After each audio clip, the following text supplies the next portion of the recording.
अखण्डमण्डलकारं व्याप्तजेन चराचरं तत्पदं दर्शितं येन तस्मै श्री गुरुवे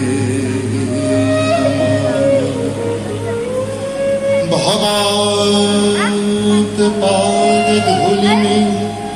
श्री वैष्णव सावहम गले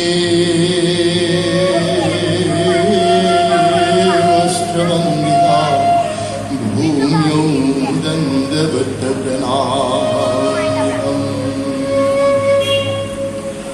पूर्वं जय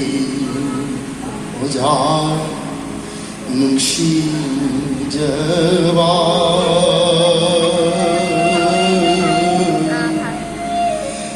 कृष्ण